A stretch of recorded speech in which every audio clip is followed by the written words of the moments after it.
नमस्ते बच्चों, कैसे हो आप? आशा करती हूँ आप सब अच्छे होंगे।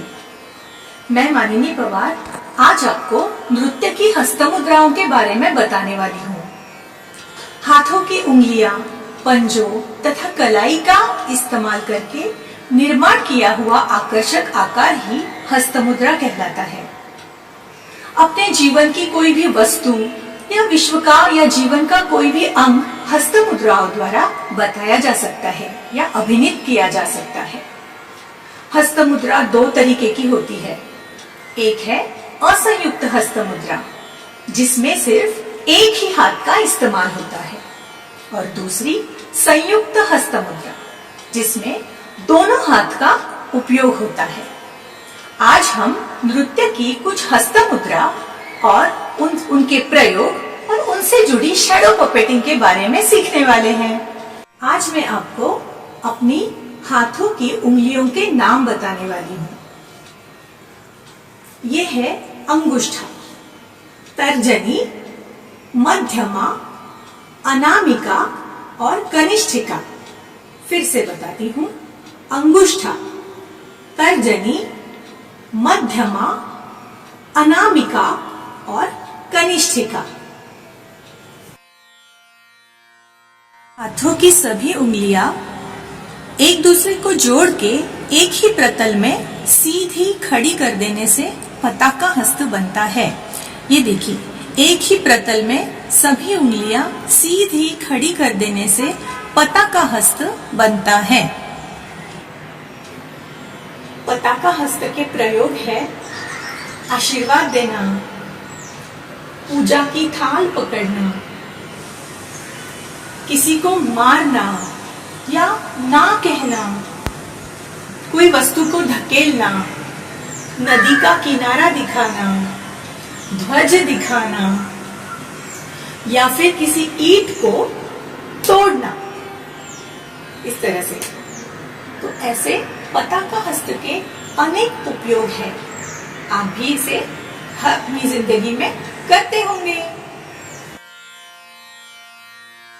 हाथों की पांचों उंगलियों को एक बराबर जोड़ देने से हस्तमुद्रा बनती है मुकुल। इस तरह से एक बराबर जोड़ देने से हस्तमुद्रा बनती है मुकुल। मुकुल हस्त के प्रयोग है, सबसे पहले फूल मतलब कली दिखाना, किसी भी फूल की कली मुकुल से दिखाते हैं। ये फूल है और इसकी ये कली। दूसरा है भोजन करना और नाभि दिखाना। पताका हस्त में अंगूठे को बाहर की ओर पूरी तरह फैला देने से अर्धचंद्र हस्तमुद्रा बनती है। यह है अर्धचंद्र। अर्धचंद्र हस्तमुद्रा के प्रयोग है, सबसे पहले कान दिखाना, हाथी के कान दिखाना, आधा चांद दिखाना आसमान में, गला पकड़ना या गले का नाप, बाजू का नाप या कमर का नाप लेना। और मुकुल हस्त आपने सीखा है तो अर्धचंद्र हस्त यहाँ पकड़कर मुकुल दिखाया जाए, इस तरह सूंड की तरह, तो बन जाते हैं गणपति बप्पा। या फिर आप हाथी भी दिखा सकते हैं। इस तरह से अर्धचंद्र हस्त मुद्रा अलग अलग तरीके से इस्तेमाल की जाती है। हाथों की सारी उंगलियां क्रमानुसार फैला दी जाए तो उसे अलपद्म हस्त कहते हैं। क्रमानुसार 1, 2, 3, 4 इस तरह से पूरी सीधी फैला दी जाए तो उसे अलपद्म हस्त कहते हैं। अलपद्म हस्त के प्रयोग है खिला हुआ फूल दिखाना या खिला हुआ कमल दिखाना, सौंदर्य दिखाना, कोई बर्तन को पकड़ना। नृत्य में इस तरह से किसी बर्तन को पकड़ते हैं। प्रश्न पूछना, क्या हुआ, या किसी की प्रशंसा करना, वाह वाह आदि अलपद्म हस्त के प्रयोग है।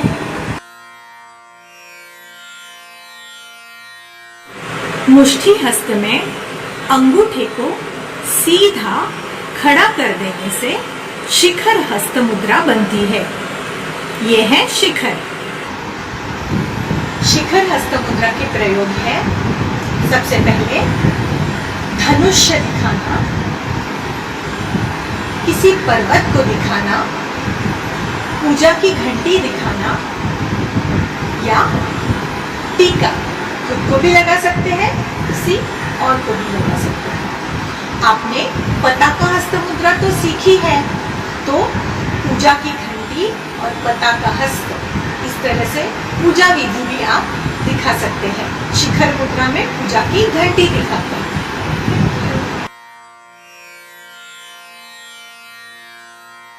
शिखर हस्त में अंगुष्ठे के ऊपर तर्जनी का इस तरह से रख देने से, मतलब तर्जनी का अग्रभाग अंगूठे के ऊपर रख देने से हस्त मुद्रा बनती है कपित्थ। कपित्थ। कपित्थ हस्त मुद्रा के प्रयोग है घूंघट लेना, पैसे गिनना या लक्ष्मी, इस तरह से दिखाते हैं। छोटा सा फूल लेके या कोई फूल सूंघना, छोटी सी वस्तु को उठाना या छाछ मथना, इस तरह से आदि कपित्थ हस्त के प्रयोग है।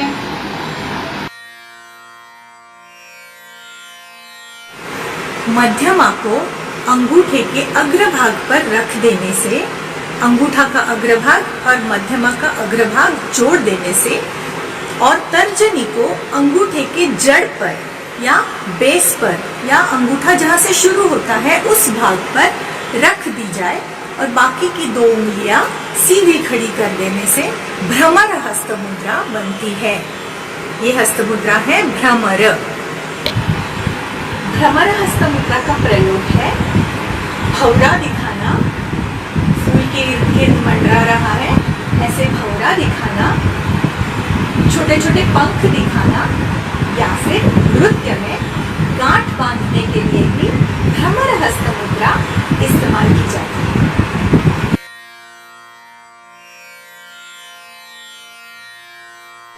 दो अर्धचंद्र हस्त में अंगूठे को इस तरह से एक दूसरे के साथ जोड़ देने से गरुड़ हस्त मुद्रा बनती है।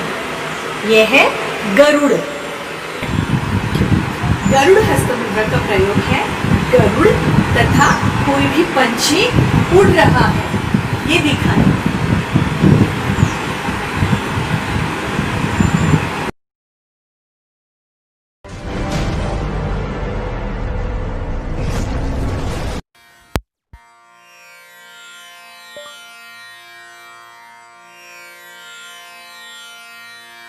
जो आपने कपित्थ हस्त मुद्रा सीखी है और पताका हस्त मुद्रा भी सीखी है।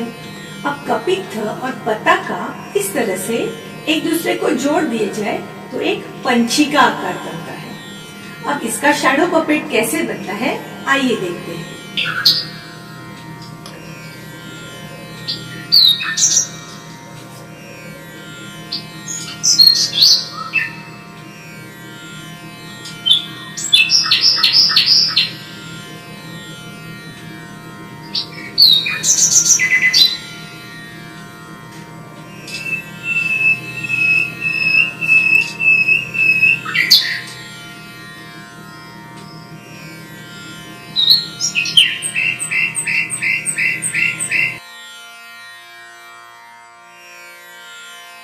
आपने भ्रमर हस्त मुद्रा सीखी है।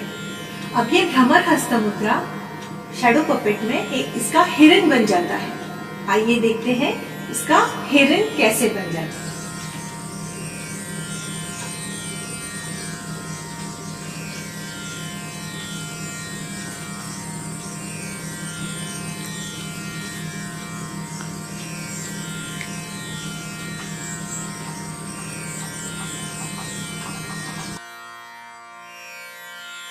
आपने गरुड़ हस्त मुद्रा तो सीखी है, तो ये बन जाता है एक गरुड़ या कोई पंछी। अब इसका शैडो पपेट देखते हैं कैसे दिखता है।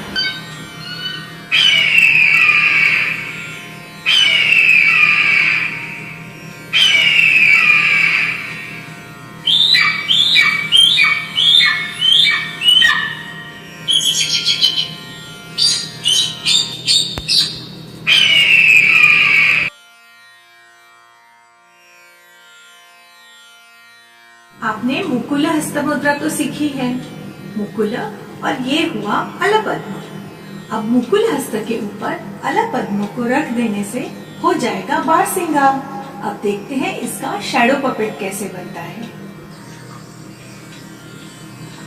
ये आ गया जंगल में एक बारहसिंगा, इस तरह से।